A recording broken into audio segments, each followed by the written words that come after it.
want you to please welcome Les amateurs du rock, l'émission rock. London's Ballin'. Lionel Hermani, un nom qui résonne encore pour tous les amateurs de rock indépendant de la fin des années 70. Personnage emblématique, Lionel Hermani ouvre son magasin de disques à Rouen au début des années 70. En quelques années, Mélodie Massacre devient un lieu incontournable de la scène rock à Rouen. C'est dans un espace réduit qu'il y entasse une collection inestimable de disques. À cette époque, il va faire la rencontre des futurs Dogs, des frères Tandy, futurs Olivenstein, des gloires locales et j'en passe quelques autres. Son charisme, sa bonhomie, sa passion et son ouverture d'esprit le conduisent peu à peu à devenir ami avec la plupart de ses groupes, parfois même ingénieur du son improvisé et finalement producteur.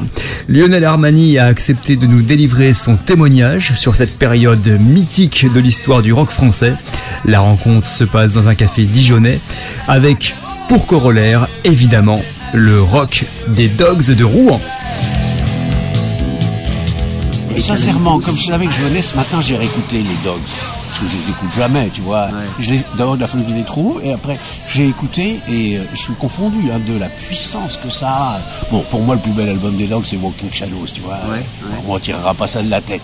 Mais cette énergie, cette rage qu'il y a là-dedans, et ce qui est amusant, c'est que je me souviens, quand on l'a enregistré, que cette rage, je la voulais. Ah ouais. Je la voulais, je voulais ça. Oui, et Hugues, je sais pas si vous avez écouté comment joue Hugues à la basse. Parce que il joue pas, à aucun moment après il joue. Alors en plus Hugues. Il rejoue pas comme ça après, ouais. Non, ouais. Non.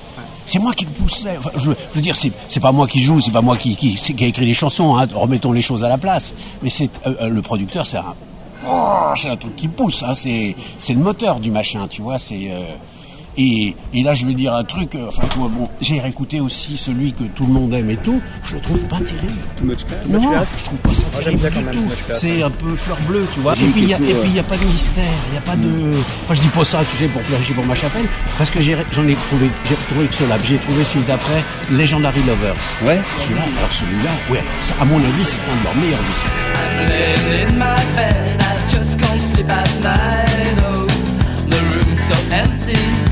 You're still on my mind, oh. Thinking of the good things, thinking of the good times. You're driving me insane, you're driving me mad. On va prendre au départ. Comment tu t'es retrouvé déjà parce qu'au départ, tu étais dans l'enseignement, c'est ça? Ben oui, j'ai un certificat de maîtrise d'histoire.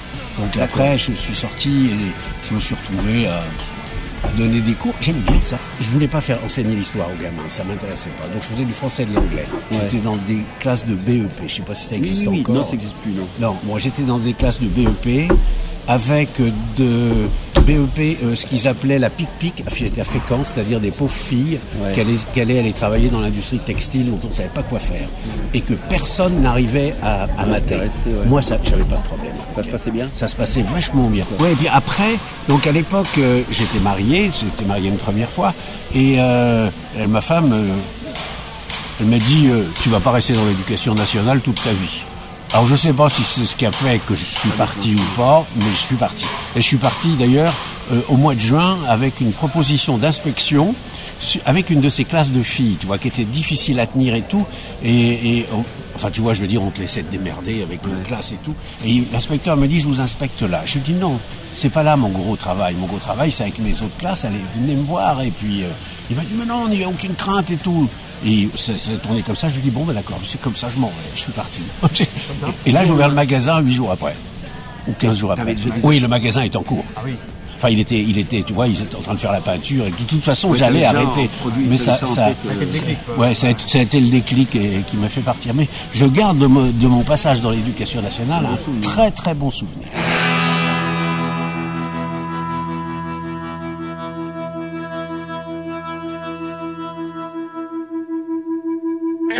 J'étais en Normandie, donc quand t'es en Normandie, ça je garde des grands souvenirs de tout ça. Qu'est-ce que t'écoutes quand t'es en Normandie en 64, 65, 66 ou à peu près?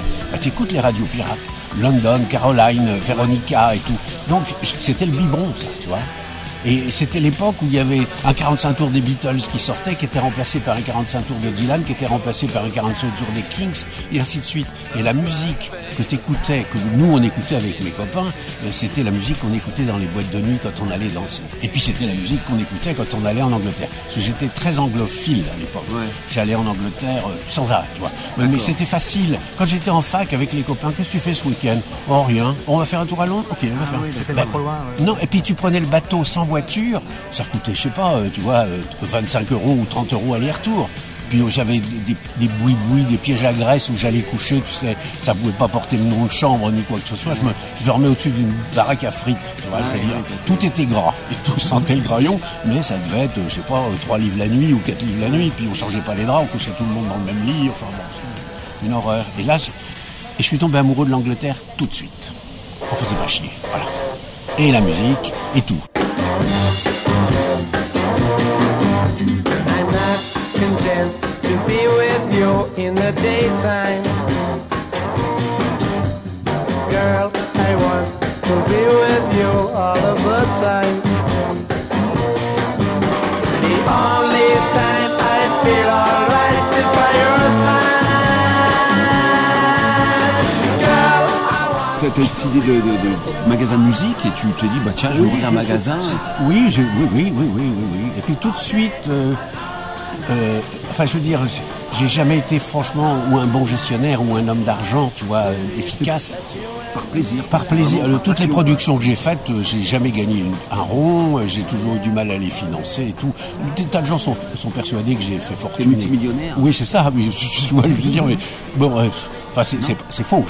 J'avais un seul objectif, c'était de rentabiliser l'affaire pour pouvoir continuer. Voilà. D'accord. Ouais. En gros, c'était ça. Et le magasin, c'était pareil. J'étais pas un très bon gestionnaire, j'étais pas un très bon comptable. Je faisais du mieux que je pouvais, mais quand tu sors de fac de lettres, t'es déjà défavorisé. Oui. Non, mais a priori, tu vois, c'est... Bon, puis il y a une fois où j'ai vraiment failli sauter. Heureusement qu'il y avait mon père. Mon père qui a mis... il m'a aidé, sinon je sautais. Hein. Ouais, Ah oui. Et c'était pas parce que ça marchait pas, au contraire. Le banquier, je lui disais, mais qu'est-ce qui se passe? Il me disait, oh, cette année, vous avez fait un chiffre d'affaires formidable. Je lui dis, pourquoi j'ai pas un rond à la banque? Je prends pas de vacances, je suis fauché, j'ai une vieille bagnole et tout ça et tout. Il m'a dit, ah, c'est le stock. Alors, le stock était trop lourd parce que, enfin, je veux dire, c'est tentant, tu vois. Tu vois la gestion des magasins aujourd'hui, même une Fnac, ils ont rien. Ils ont toujours en flux tendu. Moi, mon grand truc, c'était un mec qui ouvrait la porte et qui me disait, je voudrais le premier album de Duchemol. Tu vois, personne ne connaissait et moi, tiens, c'est ça. Et là, c'était ma grande fierté. Il était tout petit le magasin d'après ce que j'ai entendu. Oh oui, combien il faisait? Je sais pas. J'ai un chiffre, 28 mètres carrés, mais je pense qu'il était plus petit que ça. C'est-à-dire, il était bourré à craquer très souvent, tu vois. Et au début, puis en plus, on avait le droit de fumer, je sais pas si tu vois le bordel. Ah ouais, ça devait être un repère, quoi. Le bas, là, il y avait que ça où il n'y avait pas de fumée. Ah ouais. Tout au-dessus, c'était que de la fumée. Hein. Et tous les mecs qui étaient un peu férus en musique, ils venaient chez toi, fatalement. C'est comme ça que Tandy, Dominique Laboubé... Ouais, c'est comme ça qu'ils sont venus chez moi. Quand Dominique est venu, et après il a amené les autres, et puis... Tu es un ancien prof, mais j'ai l'impression qu'il y avait un état d'esprit un peu... Oui. Éducatif. Hein. Mon truc, ça a toujours été d'être un passeur. C'est-à-dire les choses qui me plaisaient tellement, m'excitaient tellement, je voulais en faire profiter les autres. Et c'est l'histoire de ma vie, et c'est encore comme ça aujourd'hui, si tu veux. Mais ça peut être surtout, c'est les bouquins, la bouffe, le pinard, les voyages, enfin, tu vois, c'est à partir du moment où t'as toi, les trucs, là, les faire partager. Et je suis pote depuis toujours avec Philippe Garnier, le nom vous dit quelque chose? Oui, bien sûr, qui était chez Rock'n'Folk. Voilà, c'est ça. Puis les critiques et tout ça et tout. Et il a écrit un de ses premiers livres, ça s'appelait un livre sur David Goudis, le mec qui fait les séries noires que les Français aiment beaucoup et tout. Et dans son intro, il fait à Lionel Hermani qui me l'a fait lire. Donc là, c'était vraiment, tu vois, le truc de passeur. Et en plus, c'était très élégant de sa part. Rendons à César ce qui est à César et tout. C'est pas pour me glorifier, si tu veux. Mais j'avais été touché quand j'avais vu ça. Et mon truc, ça a toujours été d'être un passeur. Ça correspondait vraiment. Oui. Et si j'étais resté dans l'éducation nationale, ça aurait été la même chose. Enfin, s'il y avait ce même truc de, tu vois, de passer. De passer. Ouais, avec après, je sais pas si on va appeler ça un don de vulgarisateur.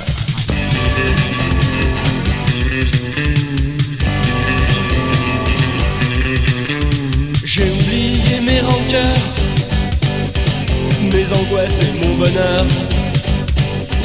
Sur le bord de ta table de nuit, je t'en fais cadeau, je m'enfuis.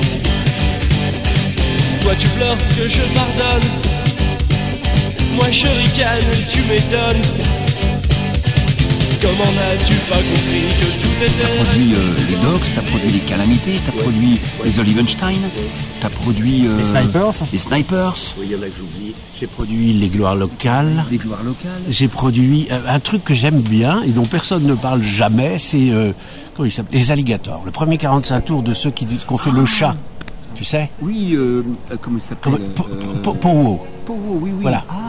J'ai fait leur Alain premier Chenevière, 45 tours. Alain Chenevière. Voilà, c'est lui. Voilà. Oui, C'est- j'ai j'ai vu fait. sur lui sur Facebook. J'ai fait son premier 45 tours. Chez Big Beat. Voilà, alors, non, c'est pas Big Avant, Beat. chez Big Beat. C'était chez Sweet Harmony, je crois, D'accord. un magasin de Caen. D'accord. Mais j'en ai gardé un bon souvenir de ça. Oui, bah, il est de Caen, lui, d'ailleurs. Oui, il est de Alain Caen, oui. Chenevière. Ouais, mais son On voit guitariste tout était ça. formidable.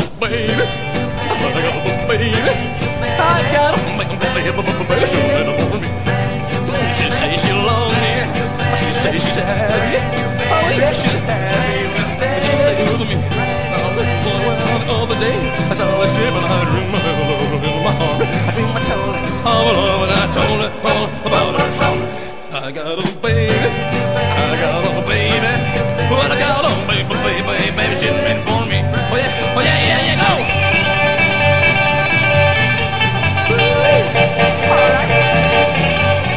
Il y avait la difficulté, si tu veux. Il n'y a pas d'école de producteurs. Donc je crois que c'est Hugues qui disait ça. Il disait qu'il aimait bien qu'on travaillait ensemble parce qu'on apprenait ensemble. Ouais.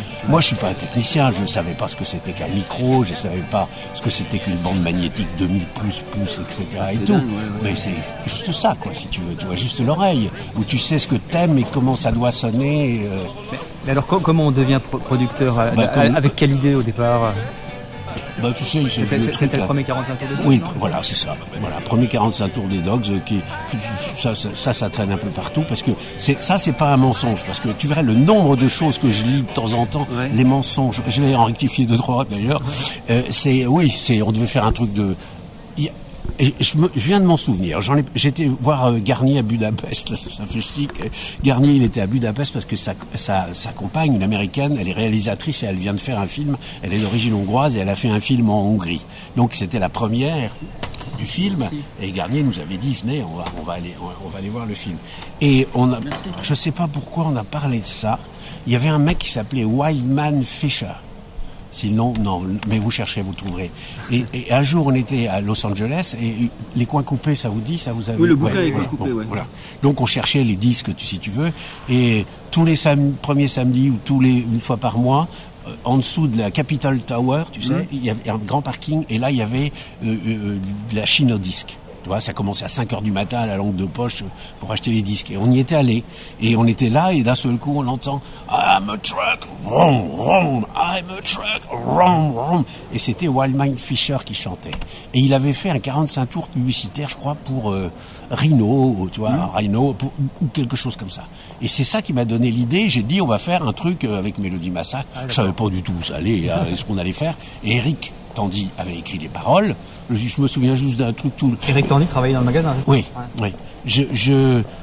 Le dimanche, j'attends le lundi pour aller chez Mélodie, tu vois, un truc comme ça. C'était pour s'amuser, c'était pour offrir aux clients. Puis après, quand on a réussi, parce le premier 45 tours des Dogs, il était enregistré dans ma cave. J'habitais à Mont-Saint-Aignan, à côté de Rouen. Mais personne ne savait ce que c'était qu'un magnétophone, personne ne savait ce que c'était qu'un micro, tu vois. Donc, en gros, t'as autant de micros de mini-cassettes que il devait y avoir 2 vrais micros sur le premier 45 tours. Tout le reste, c'était des trucs, tu sais, trouvés à droite et à gauche, la bidouille de merde. Et on avait un 4 pistes parce que le mec qui possédait le magasin où j'étais, il était en face, il faisait de la hi-fi. Et il avait, c'est à l'époque où la hi-fi c'était, tu vois, les 70, là j'ai une grosse chaîne stéréo avec des haut-parleurs comme ça et tout. Et il y avait un de ces vendeurs qui avait je crois que c'est un théâtre 4 pistes. Donc on savait qu'il fallait un truc dans ce genre-là. Et on lui a demandé qu'il nous le prête, et il nous a le prêté. Et le mec qui faisait fonction d'ingénieur du son, il était aussi nul que nous.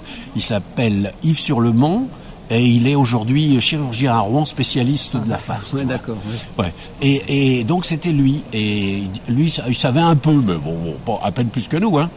Et je me souviens qu'on a bavé et tout, parce que le mec, il nous avait dit, surtout, vous touchez pas à ces boutons-là. Tu vois, il y avait 4 têtes d'enregistrement, surtout, vous touchez pas à ces boutons-là. Et quand Dominique fait un premier solo en re-re, parce qu'en gros, il y avait le voix et solo, enfin, tu vois, la rythmique, les voix et le solo, comme souvent, et je lui dis, mais putain, Dominique, t'es jamais en place, comment ça se fait? Il me dit, moi, je peux te dire que quand je joue, je suis en place. Et on cherchait, et puis sur le mont, il dit, oh ben écoute, hein, on va bouger ce bouton. En fait, c'est un truc de synchronisation qui permettait d'enregistrer, jouer et tout. Et c'est comme ça qu'on l'a fait. Et Dominique a fait, ça a été fait en un week-end. Dominique a fait toutes les prises de voix. Et ma femme qui lui descendait du thé avec du citron et du miel pour qu'il puisse continuer à chanter et tout. Ouais. Donc ça a été fait comme ça, et on a fait les 45 tours. Et contrairement à ce qu'on lit, voilà déjà un premier mensonge, ça n'a jamais été autoproduit.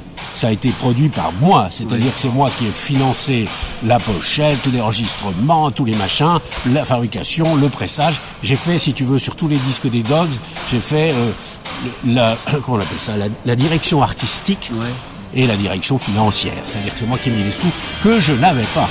Et si tu prends le maxi des Dogs, tu vas voir, le numéro du maxi des Dogs, c'est mon découvert bancaire à l'époque où je l'ai fait. Tu vas voir, 6 briques de découvert, tu vois, c'était... Ouais, non, j'avais pas de rond, tu vois, je veux dire, on n'a jamais gagné. Charlie was alright. Charlie was alright. Now we all know Charlie was alright. Looking at the people slowly gone by. It was not the kind of boy you had. But Charlie was a good boy.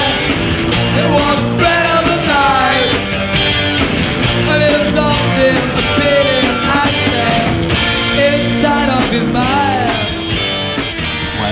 Enfin bref, ça a été fait comme ça, et donc quand des gens comme mon pote Zermati dit que le premier 45 tours des Dogs qui lit partout est autoproduit, il n'a jamais été autoproduit, tu vois. Et deuxième contre-vérité que tu lis partout, il a été tiré soit à 3000, soit à 5000. Il a été tiré à 1000 exemplaires. 1033 exactement, parce que les machines, tu sais, les presses, tu peux pas donner un coup de frein. Donc il y avait 33 exemplaires en plus que j'ai payé, parce que je payais à l'exemplaire. Ouais. Et tous les quelques disques que j'ai faits ont été tirés à 1000 exemplaires, jamais plus. J'avais pas les moyens pour en faire. Puis après, l'histoire du deuxième pressage, c'est un truc casse-gueule comme tu peux pas rêver. Tu vends le premier 1000, j'ai vu ça autour de moi partout. Tu vends le premier 1000 ou les premiers 5000, tu vois, en 2 jours, ça s'en va, putain, t'en refais 5000. Et les 5000 après, c'est fini. T'as vendu ce que tu devais vendre. Voilà. Donc après, donc j'ai jamais voulu represser. Et j'ai regardé aussi ce matin, j'ai regardé les prix que ça valait aujourd'hui. Je suis allé sur Discog. Ouais, Discogs, ouais. Putain, et alors je savais pas que j'avais été piraté aussi. Ouais. Je crois que le premier Dogs, il a été piraté, et les Olivenstein, il est piraté aussi. Je l'ai jamais eu, moi, j'aurais bien aimé les avoir en pirate. Oui, il y a un Olivenstein rose.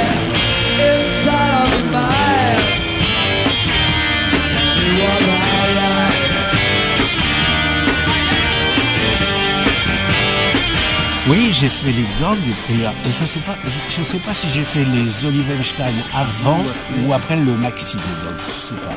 Oui, mais et j'ai pris goût aussi, mais si tu veux, au moment où j'ai arrêté avec les Dogs, c'est pas moi qui ai choisi, hein, parce qu'ils ont pris une autre maison de disques, ils ont choisi un autre producteur. Je crois que j'en avais assez. J'étais fatigué, j'avais fait le tour. Ça peut sembler dur, du truc, tu sais, mais c'est chiant le studio au bout d'un moment. Tu vois, c'est une tension constante, et puis bon, voilà. Mais j'ai fait une maquette avec les Dogs de ce qui sera le disque qui est sorti là, tout le monde aime. Que moi je peux pas dire que ça serait mentir que dire que je l'aime pas, mais c'est de loin, c'est pas mon préféré, quoi, tu vois. C'est comment il s'appelle, Too Much Class. Et j'ai fait des maquettes de tout ça, et personne n'en a trace. J'étais chez Polydor, on est allé chez Polydor, et ils avaient un studio de maquettes, 8 pistes, je suppose. Et le truc des Dogs, on ne l'a jamais écouté. Une fois, j'avais demandé à Dominique, il l'avait pas non plus. D'accord, personne n'a non, ça a dû être détruit, tu vois. Ça a dû être détruit parce qu'ils n'avaient pas les droits après. D'accord. Donc ils ne pouvaient rien en faire.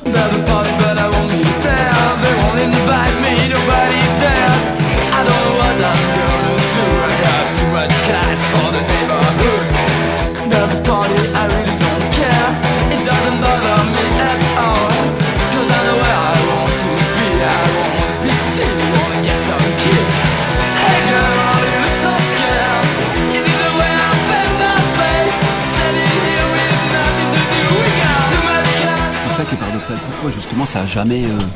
On parlait de ça dans la voiture en venant, putain, parce que avec le recul, c'était quand même.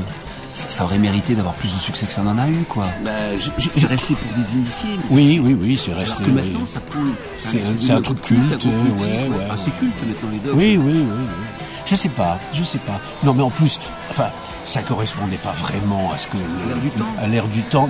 Non, pas à l'air du temps. Au goût des Français, si tu veux. Tu vois, quand tu vois les. Ouais, c'était plutôt anglo-saxon. Oui, c'est ça. C'était vraiment anglo-saxon. Il chantait en anglais. Il chantait en anglais, donc il y avait tout ça à chaque fois. Ça. Je dois avoir un ou deux trucs en français, lui, qui sont jamais sortis. Ils sont jamais sortis. Ouais, mais je sais pas. Mais les Dogs étaient des mecs formidables. Hier tu me trouvais pas l'air triste et fatigué. N'était-ce qu'un mauvais présage? Ça on ne le saura jamais. Une lumière étrange me guide à travers la nuit.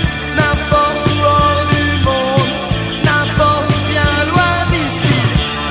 On habitait tous dans le même quartier. J'habitais à 100 mètres de Mimi, 100 mètres de Dominique, 100 mètres de Hugues. Tous. En fait, on était tous des bourgeois. C'était pas le rock de Bob, tu sais, Prolo, Le Havre et tout. C'était pas. Mais ça n'empêchait pas qu'on était potes et tout. Moi, quand j'étais gamin, j'ai joué dans une formation twist, tu sais, à l'époque des yéyés. Ah ouais. Moi, j'avais monté un groupe dans mon village de 750 habitants. C'est pas des Fox? Oui. Tu l'as trouvé sur Internet. Ah ouais, tu l'as retrouvé sur Internet. Ah bah oui, alors on faisait, il y avait, ça c'était sympa, c'était sympa, c'était con, et ça vraiment des trucs que je peux plus supporter. Il y avait des concours presque tous les week-ends, tout l'été sur la côte, il y avait les casinos, Saint-Valéry, Fécamp, Yport, Yvetot, enfin pas Yvetot, et souvent je me suis retrouvé confronté à Bob. D'accord. Et Bob gagnait systématiquement, et moi j'étais second. Mais il était bien meilleur que moi, hein.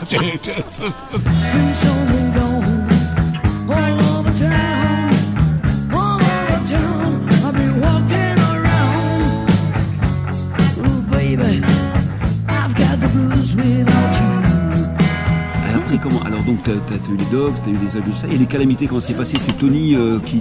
En fait, c'est Maté. Patrick Maté, qui m'a appelé, qui m'a dit, veux-tu produire un groupe de filles de Beaune qui s'appelle Les Calamités? Et je lui ai dit, écoute, un groupe de filles, a priori, ça m'intéresse pas, ça va pas être assez rock. On aurait pu croire. Et Tatane, il venait de raconter les gros bobards de sa vie à sa mère. Il avait dit, maman, je vais au lycée à Rouen, là, je peux te dire que je vais bosser. Et donc, un jour, il était là au magasin et tout. Ça a toujours été un garçon adorable, Tatane. Et je lui dis... Tatane, c'est Antoine. Antoine Massy-Perrier, je le dis pour les gens qui vont... Ah oui, d'accord. Et je lui dis, tiens, il y a Maté qui m'a proposé un groupe de filles de Beaune à produire et tout, mais je crois que ça m'intéresse pas. Alors, il me dit, c'est Les Calamités. Je lui dis, oui, il me dit, faut que tu fasses ça, il faut que tu y ailles, c'est vachement bien et tout. Je lui dis, t'es sûr? Il dit, ouais. Et alors, finalement, j'ai dit, ok. Et ça a été un grand souvenir aussi, hein. Ça, c'est une histoire que je raconte souvent parce que on s'est retrouvés dans un petit studio de merde en pleine Cambrousse et tout, tu vois. En réalité, quasiment tout ce que j'ai fait, ça a été fait avec des ficelles, des élastiques et pas de pognon, tu vois, je veux dire. Et des fois, c'est un peu dur parce que quand les Dogs vont dans un grand studio après, c'est plus la même chose. Ce qui m'empêche pas d'aimer le son que j'ai fait avec eux. Mais, tu vois, donc on se retrouve dans ce studio et le mec, c'est le technicien preneur de son habituel, tu vois. Tu vois, avec la chemise à carreaux et tout. Et puis il rigolait de voir les filles jouer. Parce que tu sais, une fille qui fait une rythmique, c'est pas Dominique Laboubé, hein, c'est... Et là, c'est... Et c'est sans sourire un peu, tu vois. Ouais. Encore que. Bon. Et donc, on enregistre les vocaux, et après, il met 3 micros. C'est l'époque où il y avait les trois calamités. Et il leur dit, allez-y, chantez quelque chose ensemble, qu'on voit comment ça donne et tout. Et elles font... The Kids Are Alright, qui n'était pas prévu à être enregistré, mais qui est sur le disque. Moi, je vous écoutais, je dis merde. Et le mec, il était, tu vois, comme ça. Il était là, comme ça. Il les entend chanter. Alors, il est tombé assis. C'était impressionnant. Ouais, je veux dire, de les entendre chanter toutes les trois. Elles étaient scotchées, il était scotché. Ah ouais. Non, mais c'était formidable. I don't mind all the girls dancing with my guy. That's fine, I know them all pretty well. But I know sometimes I must get out in the night. Better leave behind where the kids are alright. The kids are alright. Une fois, le festival de la chanson française à Bourges, voilà. Ouais. Et elles étaient toutes les trois, elles étaient en train de changer et tout, puis il y avait une guitare qui traînait, et Odile commence à chanter une chanson des Beatles. Et les deux autres, ouais, derrière, tu vois, elles font les chœurs et tout. Et il y avait une cloison à mi-hauteur, c'est-à-dire c'est une pièce qui avait été coupée en deux, tu vois, pour faire deux loges. Et on voit 3 têtes, c'était Dépêche Mode. Ah ouais. Et, enfin, ce que j'ai pas dit, c'est que avant ils chantaient, on entendait chanter le truc des Beatles de l'autre côté. Et après on voit Dépêche Mode et qui continue à chanter avec les filles. Ah ouais, c'était grandiose ça. Mais bon, avec les filles c'était marrant aussi parce que un jour Étienne Dao vient. J'aime bien Dao, c'est un mec bien, il est sympa et tout. Il vient et puis il me dit. Pas demander aux filles si elles veulent pas faire les chœurs. Il vient où? Dans le studio, pardon, excuse-moi, on était en train d'enregistrer The Boy from New York. Oui, New York City, ouais. Et donc il vient voir les filles parce qu'il les aimait bien. Quand il est venu ici à Dijon, t'as vu? J'avais vu le concert. Ah ouais? J'étais ado, putain, ils étaient venus à Talon, j'ai raconté à Isabelle. Elle jouait le truc et maintenant Étienne Dao va venir nous rejoindre sur scène. Il avait fait un concert à l'Alhambra ici à Dijon.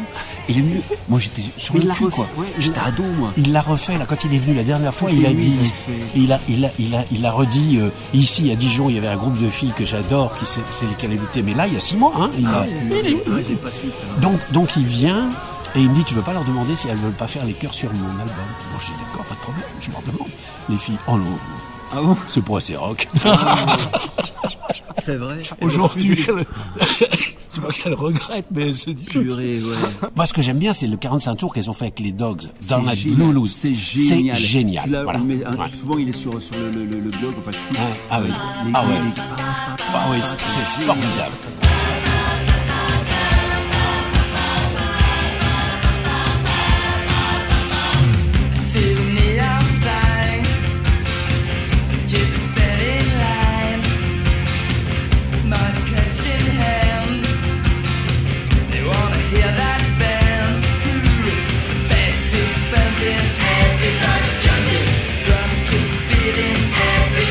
Et moi, à l'époque, je me suis un peu fait agresser, tu vois, parce que on n'a pas de sous, ce que je disais tout à l'heure. Non, moi, c'est un disque de rock, bordel de merde. Il y a la guitare, il y a tout, enfin, tu vois, c'est fait sans moyens, c'est évident. Mais moi, si tu veux, c'est qu'il faut qu'il y ait de la vie dans tout ça.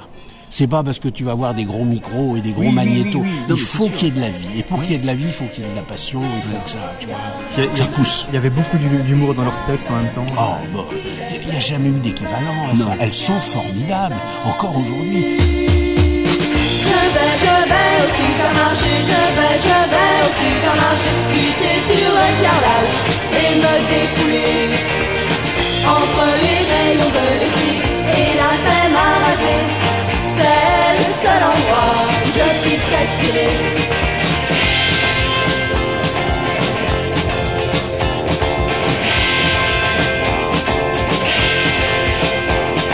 Certains préfèrent quand ça ne va pas bien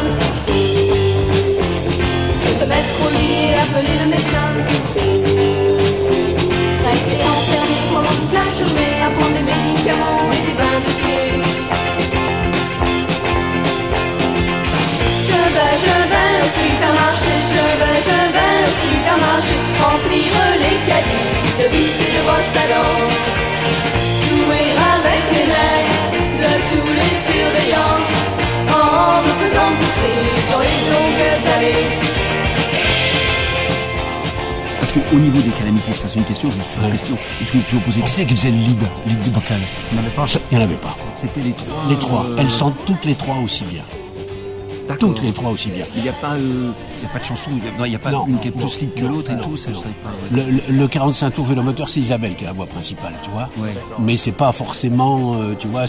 Il n'y a que dans ce 45 tours là où on ressent une voix principale. Parce que... Mais moi je les connais bien, je sais qui chante, à quel moment, etc. Parce que toutes les trois ont des voix différentes et formidables et chantent avec une facilité, tu vois, c'est... Non, c'était un choc de les entendre chanter. Et tu vois que elles ont fait le top 50, mais c'est différent du top 50. Enfin, tu vois, je sais pas comment te dire ça. Elles étaient pas intégrées quand tu vois Florent Pagny et tout ça, et qu'elle à côté, tu vois, c'est pas la même chose. C'est pas la même. Désir, ou tu sais, c'est pas la même chose, quoi. Ouais, et ça, les gens le sentent. Et je pense que ça, c'était aussi valable pour les Dogs et tout ça. Mais ils n'ont jamais voulu persévérer ou quoi que ce soit. Mais c'était même pas leur propos, à aucun Ouais, moment. parce que, Tous deux égarés dans ce cauchemar, nous cherchions en vain à sortir du trou noir. Soudain sous nos pieds, le sol s'est dérobé. Alors j'ai crié, je me suis réveillée, me serrant dans mes bras qu'un oreiller à la place de mon fiancé. Je voudrais trouver le compte édredon, soulever le matelas, je ne te trouve pas. Soudain je comprends que tu as recommencé, car j'entendais pas là-haut sur les toits. Marche la nuit, mais tu ne le sais pas. Tu te promènes sans savoir où tu vas. Chaque fois poussé par un je ne sais quoi. Quelle zombie tu vas hanter les toits. Oh non. J'ai l'impression que toute cette époque-là, c'était quand même des musiciens qui travaillaient vraiment de façon amateur, mais il y avait vraiment une idée de bien faire les choses, de pousser.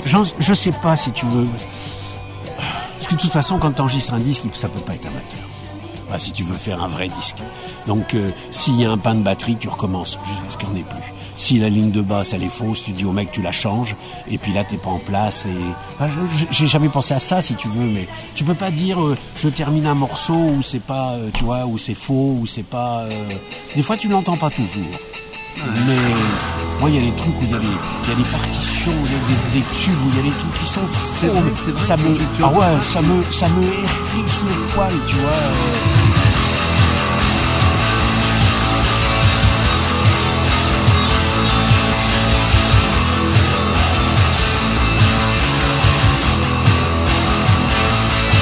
Oh well, I don't care what all the people doing. I feel so good, can't stop me dreaming.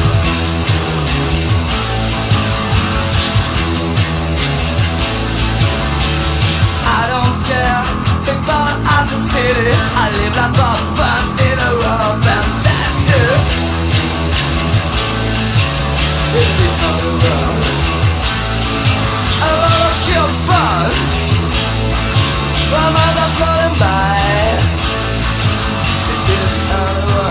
Les années rock, les années punk, en compagnie aujourd'hui de Lionel Hermani.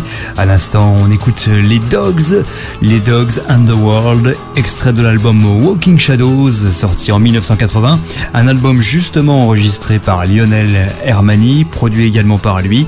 Et c'est l'occasion de revenir sur cette époque, 37 ans après. Cette époque qu'il a connue, cette époque qu'il a vécue. Moi j'ai accroché tout de suite au punk. Tout de suite. C'est ce qui a fait ma force aussi. Mais tes parents, qu'est-ce qu'ils en pensaient? Non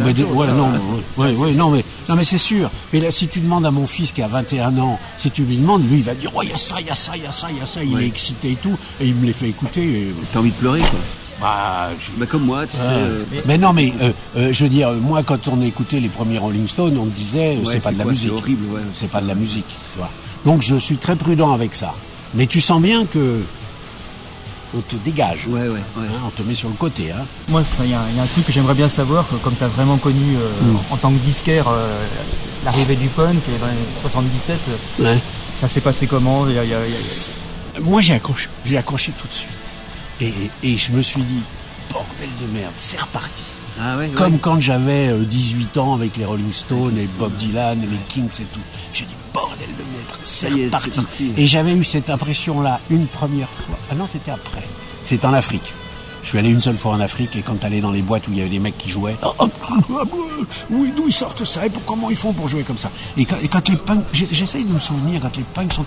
Mais si, ça s'est fait assez logiquement parce qu'il y a eu le pub rock d'abord. Feel Good, Dogs Deluxe, tu vois, tous ces groupes-là. Donc la transition s'est faite comme ça. Mais moi, je me souviens de l'excitation quand il y a eu les Sex Pistols et tous ces machins-là. Oh là là là. Je me suis dit, merde, ça y est, c'est reparti.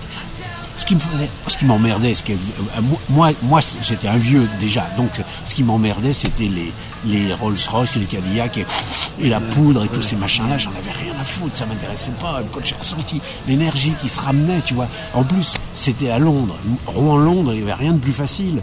Donc toutes les semaines, j'avais 2 énormes cartons qui arrivaient au magasin, bourrés de 45 tours. Et je pouvais à peine les contrôler parce que je coupais les liens, qu'il y avait déjà 25 mecs en train de plonger là-dedans. Et je veux ça, en train de prendre les 45 tours. Et après...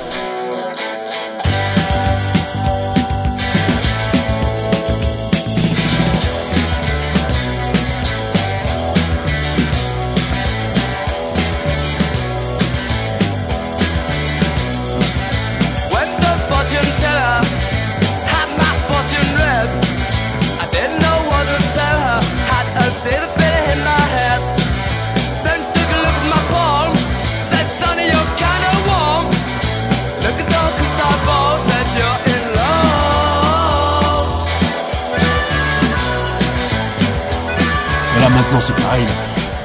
C'est le côté vampire, tu sais, le rock à Rouen aujourd'hui. Oh, ça m'emmerde. Enfin, je veux dire, il y a le mec qui s'appelle le jeune là qui sort des disques avec rock à Rouen et tout, c'est lamentable. Enfin, Et puis ça me fait, tu sais, j'ai l'impression qu'on fait jouer les équipes amateurs avec les équipes pro. Quand tu retrouves sur un main disque les Olivenstein, les Dogs et des groupes locaux amateurs à l'époque qui étaient gentils, sympas, il n'y avait rien à redire, c'était pas la même catégorie. C'est pas la même pointure, quoi. Et d'autant plus que c'est fait sans autorisation, que c'est du vol, quoi. Et les remueurs de cendres, ça me gonfle.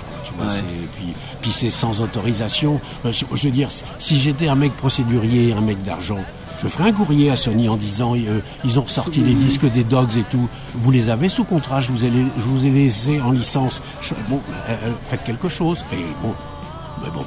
Ouais, après tu peux pas batailler pour ça. Non, je peux pas batailler pour ça. Mais c'est pas élégant. Mais tu sais. C'est un grand classique, même Zermati, ça vous dit Zermati? Oui, bien sûr. Zermati, il m'a court-circuité je ne sais combien de fois. C'est vrai? Ouais. C'est lui qui dit que le 45 tours des Dogs était autoproduit. C'est pas vrai, il n'était pas autoproduit. C'est lui qui met que... Oh, je sais pas. Une fois, il m'a appelé, parce qu'on est copains, hein, je le connais depuis longtemps. Hein.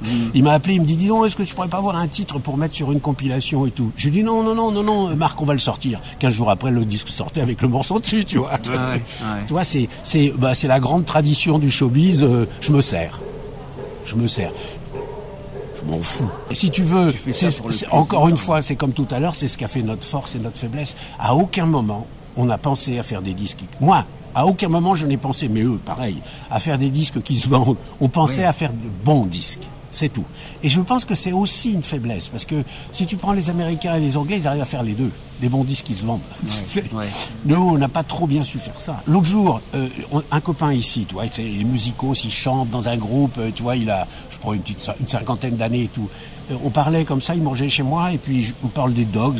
J'ai dit, bah ouais, mais quand on a fait le premier et le deuxième album, il me regarde, il me fait, c'est toi qui as fait le premier et le deuxième? Il savait pas, alors que c'est un fan des Dogs qui est dans le métier, hein, c'est un pro, hein, il est dans la musique et tout. Je lui dis oui. Et bah, tu sais pourquoi? C'est parce qu'il n'y a pas notre nom décrit dessus, pas le mien. Et tu sais pourquoi il n'y a pas le nom décrit dessus? C'est parce qu'on était tellement fort et tellement meilleur que les autres que c'était même pas la peine de le marquer. Que les autres, s'ils voulaient savoir qui l'avait fait, il faudrait qu'ils cherchent. Ce qu'on faisait nous, si tu veux. Et ça, c'est une connerie, ça. Ça, c'est une grosse connerie. Il fallait écrire en grosses lettres Dominique Laboubé, Lionel Hermani et tout ça et tout. Parce que moi, j'ai fait, si tu veux, les deux 45 tours, les deux albums, plus le 45 tours chez Philips. Ben, c'est écrit quoi? Sur Walking Shadows, peut-être, c'est tout. Ouais. C'est tout. Ça c'est des grosses conneries. Ce qui permet de laisser entendre que si, que ça, que... Après, chacun peut raconter. Voilà, c'est ça. Voilà, il n'y a rien d'écrit, donc fatalement... Et je comprends pas, parce que, tu sais, il est ressorti chez Skydog. Je l'avais jamais ouvert, je crois. Je l'ai ouvert ce matin. Et j'ai vu le texte qu'il y avait à l'intérieur. Putain, j'en prends plein la gueule, je suis pas cité. À aucun moment. Il y a Mélodie Massacre qui est marqué, mais que c'est autoproduit, que c'est à 5000 exemplaires, et que le son du premier album est monolithique, alors qu'il l'est absolument pas. Ça me fout les boules, hein. Non, je m'en fous maintenant. Ah, si, ça fait pas plaisir, mais je m'en fous. Le machin, si tu veux, c'est... en plus, c'est des conneries. Enfin, tu vois, c'est des petits machins là. Je suppose que c'est Zermati qui l'a fait écrire d'une manière ou d'une autre. Je m'en fous. Mais quand j'ai failli produire les Real Kids à un moment, je les connaissais bien. On était allé chez eux à Boston avec Garnier et je devais le faire. Et ça s'est très mal passé en 2 jours de studio. Il y avait trop de problèmes extérieurs, dirons-nous, pour parler de manière élégante. Et quand j'en avais parlé avec John Felice et Alpo, ils m'avaient dit, on a écouté les albums des Dogs, le son de la basse est formidable, c'est le premier. Le son de la basse est formidable, c'est vachement bien et tout, il n'y a aucun problème, on bosse avec toi. Ils me connaissaient déjà, si tu veux, tu vois.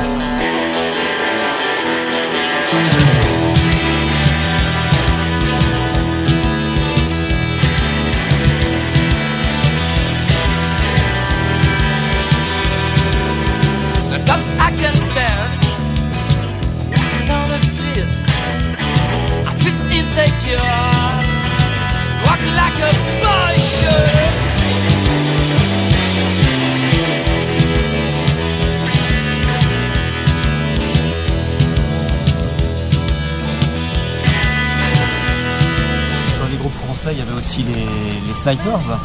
Ah bah oui. Puisqu'on a Dijon. Oui, bah il y avait les Snipers, bah évidemment c'est la même bande. Hein. François il est marié avec Odile des Calamités. Oui, ça. Et puis Puis les snipers, Tony, enfin Tatane, il était des snipers. Oui, mais moi je l'ai pas connu à ce moment-là. Non. Et avec les snipers, ça s'est passé, tu vois, comme sur des roulettes. J'ai pas de souvenir d'avoir eu des difficultés en studio, ni quoi que ce soit et tout. Donc François, je me souviens plus trop des autres, un tout petit peu, tu vois, c'est vieux quand même. François est un garçon intelligent, il sait ce qu'il fait, il sait où il met les pieds, il sait jouer, tu vois, ils savent jouer en place. Il y a eu absolument aucun problème. Et des gens qui viennent de Dijon, la connexion Dijon. Oui, voilà, c'est ça. On en parlait tout à l'heure.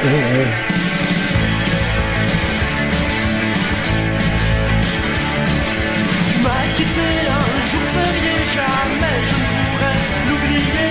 C'est entre le dessin et le café que lâchement tu t'es sauvé. Je t'attendrai dans le vide ordure, tu t'es moqué de moi c'est sûr. Mais ça m'est égal, je te le jure, je t'attendrai dans le vide ordure.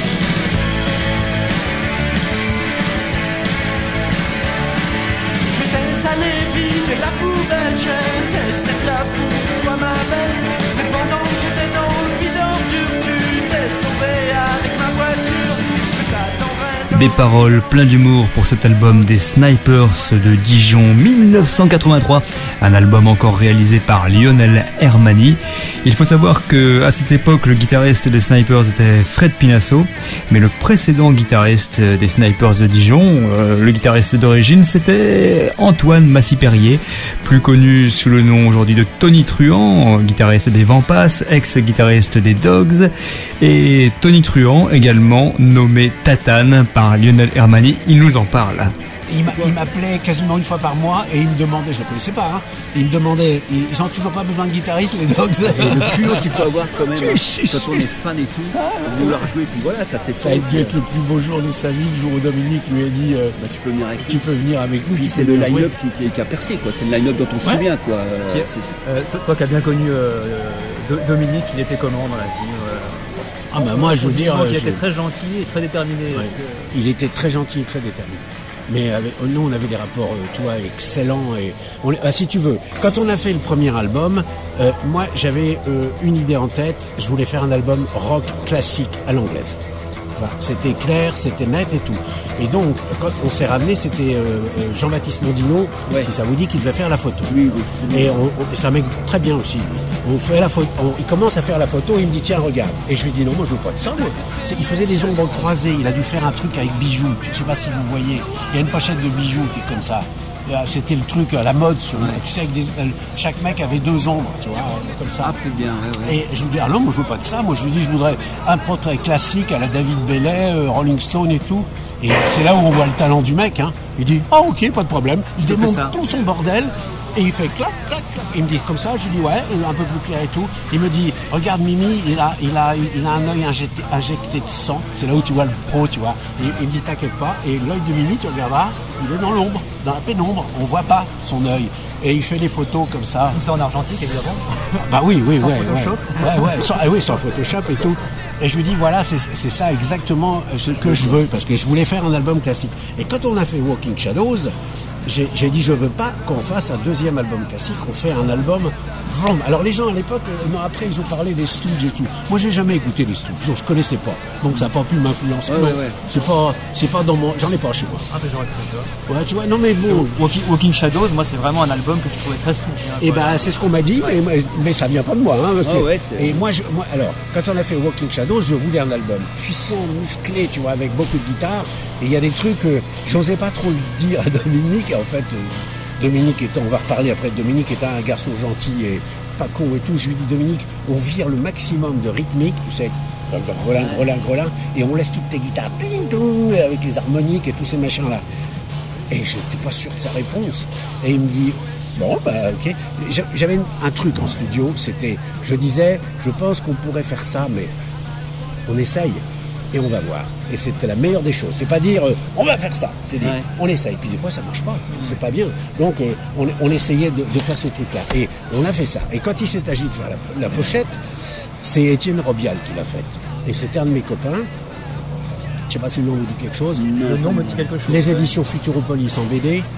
C'est lui. J'en ai entendu parler. Et l'habillage de Canal Plus célèbre à l'époque, c'est lui aussi. D'accord. Donc je lui dis, tu devrais nous faire une pochette. C'était aussi un copain de Bruno Le Trividic, le mec qui fait les photos, qui était aussi un de nos copains, tu vois. Et il me fait, c'est lui qui a fait aussi le maxi. Et il fait la pochette de Walking Shadows. Je voulais un truc moderne, tu vois. Je voulais un truc qui se détache de l'autre album. Et les Dogs, quand on a amené la pochette, là j'ai ramé là. Hein. Alors en disant, arrêtez les mecs, c'est la classe, je veux dire, c'est différent, c'est vachement bien et tout, et finalement ils ont accepté. Je voulais, tu vois, vraiment un démarquage du premier album et tout ça. Donc pour en revenir à Dominique, ça a toujours été un mec vachement gentil, un mec élégant dans tous les sens du terme. Je ne l'ai jamais vu en colère, je ne l'ai jamais entendu dire du mal de quelqu'un, je l'ai toujours vu un groupe, tu vois, qui débutait, qui avait rien fait, qui disait « Oh Dominique, putain, il nous manque un ampli pour jouer demain soir, tu veux le mien ?»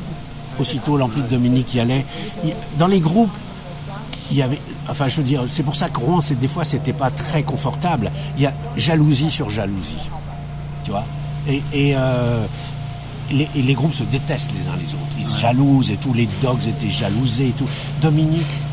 Zen et puis... Au-dessus. Jamais il y avait question de quoi que ce soit. Tout le monde. Dominique, tu pourrais pas nous dire un peu comment on peut faire ça, produire ça et Dominique, il y allait. Vous faites ci, vous faites ça et non, ça a toujours été un mec vachement bien. Moi, je veux dire, je pense à lui souvent. Ça me fait encore pleurer. Hein.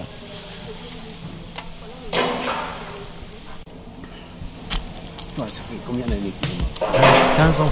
15 ans, 2002. Et ben voilà, ça me met tout le temps dans cet état. Ouais, tu vois, je veux dire, c'était vraiment un mec. Un bon mec.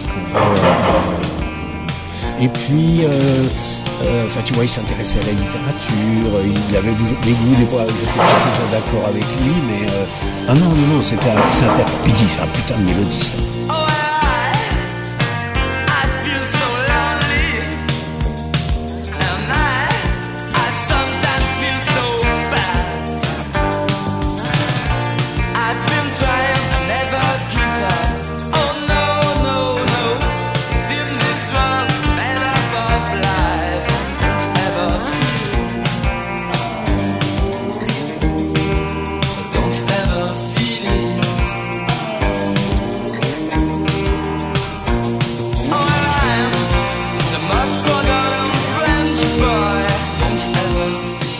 C'était vraiment quelqu'un d'obstiné parce que quand même les Dogs n'ont pas beaucoup marché.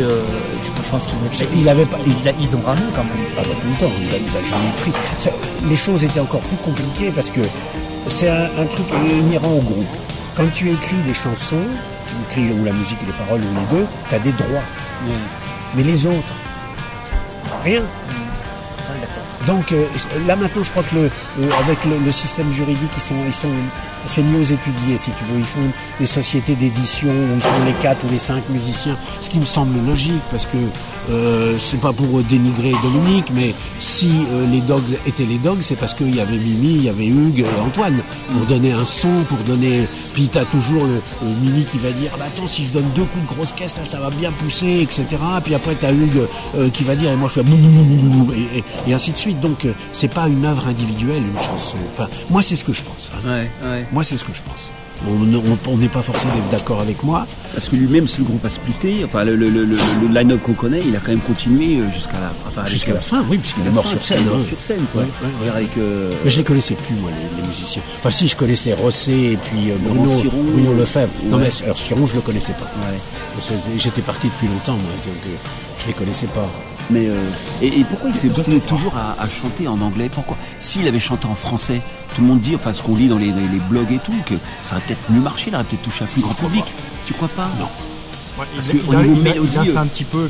La belle saison, les trucs comme ça. Mais ça collait pas. C'est pas du Dogs. Reprends, même pas. Reprends le top 50 et tu vas voir, c'est du Dogs. C'est trop Dogs pour le top 50. Parce qu'en fait, c'était le top 50 qu'il fallait viser. Tu vois.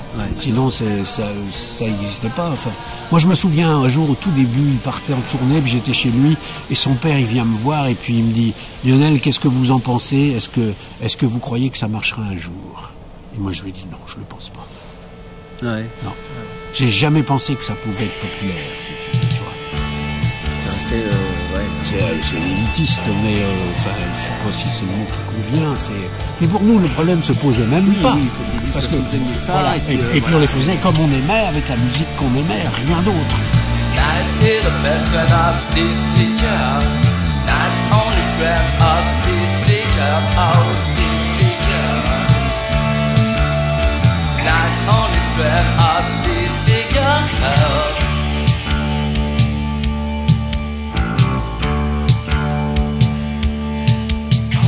I've got scars inside. They are scars that I can't hide. Nights so lonely, nights so lonely, nights so cold, but I don't care. Above me, I can see stars shining, stars of me, stars shining on me. Et pour en revenir au truc punk, là, c'était vraiment très excitant. Et quand il y a eu les Olivenstein, c'était vraiment bien. Et je pensais à ça. Gilles Tandy, il se produisait sur scène avec la Francisque de Pétain attachée avec des épingles de nourrice. Il ferait ça aujourd'hui, on le tuerait. Ah, ça serait absolument impossible. Rien que les titres de ces chansons. Ouais, c'est Pétain d'Arlan, Massus Salan. C'était des trouvailles, ça. C'était vraiment des trouvailles. C'était, alors si tu veux, la chose est bien certaine, hein, que personne n'était facho chez nous, bien au contraire. C'était tous des mecs qui avaient, tu vois, des opinions politiques quelles qu'elles soient, mais qui n'étaient absolument pas ni fascistes, ni fascisantes, ni quoi que ce soit. Mais qu'on pouvait faire ça comme provocation à l'époque, ça me semble sidérant aujourd'hui. C'est impossible aujourd'hui. Ah oui, ouais. Hein. Euthanasi, papi, euthanasie, mamie, votre calvaire est fini. Euthanasi, papi, euthanasie, mamie, votre calvaire est fini. Et alors, une histoire marrante. Eric Tandy, il avait découpé les lettres de Kiss, tu vois, ça fait SS, et il en avait fait un badge. Ici. Et un jour, dans le magasin, il y a deux mecs qui rentrent, comme ça, qui attrapent Eric Tandy derrière le comptoir, qui lui foutent une paire de baffes, qui arrache son épingle, tu sais, avec les deux lettres SS. Et moi, les mecs, je les connaissais, parce que c'était des types qui étaient en fac avec moi quand j'y étais, en 68 et tout, et c'était le service d'ordre de la Ligue communiste révolutionnaire. Je lui dis, mais enfin, arrêtez les mecs, qu'est-ce que c'est que ces conneries-là et tout. Et eux, ils riaient pas, hein. Ils ont attrapé une pile de billes, ils l'ont jeté, et ils sont partis comme ça. Mais aujourd'hui, ils se feraient tuer, hein, les Olivenstein. Hein, alors, les textes vachement ardos, ça. Eh ben oui, c'était... Euthanasie, papier, euthanasie, mamie, ton règne est fini. Mais ça encore, ça pouvait passer. C'était des trucs politiques qui étaient plus... Et tu sais, ils avaient, par exemple, une chanson... Ils avaient beaucoup d'humour, je crois. Ah bah bien sûr. Enfin, je te dis, chanter avec la Francisque sur la poitrine et tout. Cherche la bagarre un petit peu quand même. Ouais, mais à l'époque, tu pouvais faire ça. Mais si tu veux, la fin des Olivenstein, elle a découlé en partie de ça. Parce qu'il y avait trop de mecs ardos qui commençaient à se ramener, tu vois, skin et tout, baston et tout. Ce qui n'était pas du tout le truc des Olivenstein, bien évidemment. Si ils ont arrêté, c'est à cause de ça, c'est que ça commençait à devenir dur, éventuellement dangereux. Et puis il y avait aussi Olivenstein, le professeur Olivenstein, qui s'était manifesté. Le père des frères Denis était psychiatre lui aussi. Donc Olivenstein avait écrit une lettre au père Denis en lui disant si vos enfants veulent continuer et tout, je serais ravi de les mettre au tribunal, j'ai besoin d'argent pour Marmottan, la clinique où ils soignaient les drogués. Je suis fier de ne rien faire, fier de ne savoir rien faire. Je suis fier de ne rien faire, fier de ne savoir rien faire, pas faire, ha ha.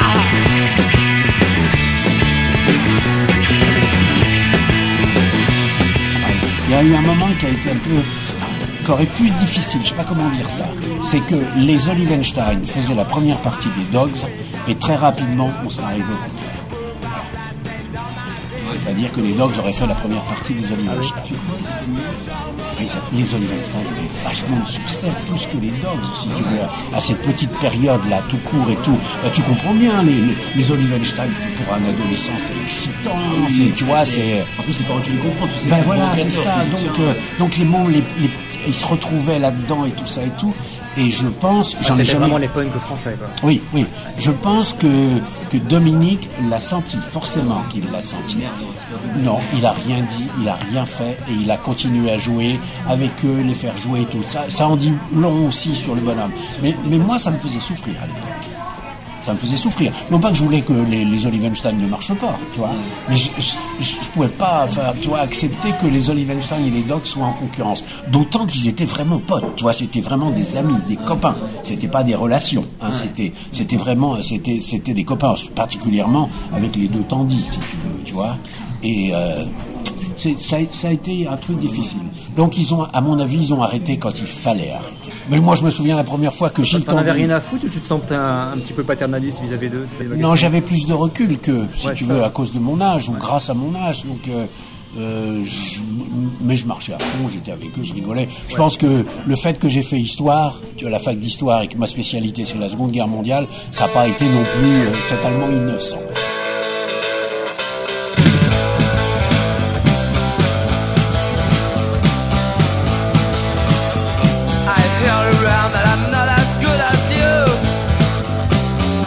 Because I would think the foe don't do on fit I wear boots instead of shoes that make me run till I always have to lose. Ça s'est terminé comment, Melody Massacre? C'était la New Wave, ça m'intéressait pas. La musique ne m'excitait plus. Et c'est vrai que c'était un des éléments. Hein. Je savais pas sur quoi j'allais me tourner. J'avais fait ça combien? 12-13 ans. J'ai jamais gagné un rond, donc il n'y avait pas de raison de continuer. Et ce qui a été le déclencheur, la Fnac venait de s'installer à Rouen, allait s'installer à Rouen.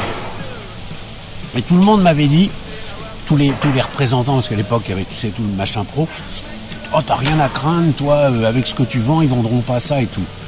Et moi je leur disais, quand il y a un Pink Floyd ou un Rolling Stone qui sort, j'en achète 50. Je dis 50 là, et un mec qui rentre et me dit je voudrais le dernier Pink Floyd, je dis ah bu. Et comment je fais si tu me retires les 50 Pink Floyd et les 50 Rolling Stones? C'est pas avec les 3 trucs punk que je vends pendant ce temps-là que je vais gagner ma vie. Tu vendais les trucs connus et les trucs donc connus. j'ai arrêté, tu vois, sans aucun scrupule. C'était voilà. C'était en quelle année? 82, 83 peut-être. Ouais, la page se tournait. Et puis... Voilà, la page se tournait et tout. Mais j'étais particulièrement anxieux parce que qu'est-ce que j'allais devenir?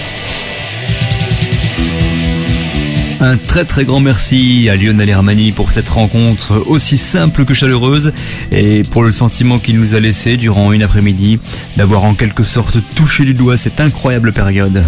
Merci Lionel. Live secret life.